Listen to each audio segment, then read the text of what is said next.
Hi guys, আসসালামু আলাইকুম। স্বাগত আপনাদের পেটসি থেরাপি ইউটিউব চ্যানেলে। এখন দেখতে পারতেছেন বৃষ্টি পড়তেছে। বৃষ্টির মধ্যে কবুতরকে খাবার দিতে এসে পড়ছি। এই কবুতরকে খাবার দিয়ে দিলাম। এই যে দেখতে পারতেছেন এখানে দুইটা বাচ্চা চেক রেসার আছে। এই দুইটা চেক রেসার একটা ভিডিওতে দিয়েছিলাম সেল হবে বলে।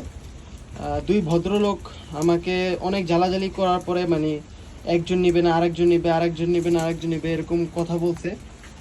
তারপর আমি অবশেষে একজনে দেই, দেওয়ার পরে ওনার আর খবর নেই। দেই বলতে অ্যাডভান্স কিছু করে নেই এবং কনফার্ম করে রেখেছে ভাই আমি নিব নিব নিব নিব, এরকম কথা বলে রেখে দিছে। আমি তার আশায় 2-3 দিন ওয়েট করলাম, বারবার কল দিলাম, কল ধরতেছে না। এখন ভাই এগুলা আপনারা করবেন না, যারা কবুতর নিতে ইচ্ছুক তারা এগুলো করবেন না, কারণ আপনি না নিলে আরেকজন কবুতরটা নিত। এরকম অনেকজনই কল দিছে আপনি নেওয়ার পরে। আমি তো বলে দিছি যে ভাই কবুতর সেল হয়ে গেছে, সেল হয়ে গেছে। এরকম আর করবেন না। আর যারা যারা নিতে ইচ্ছুক স্ক্রিনে থাকা নাম্বারে কল দিতে পারেন।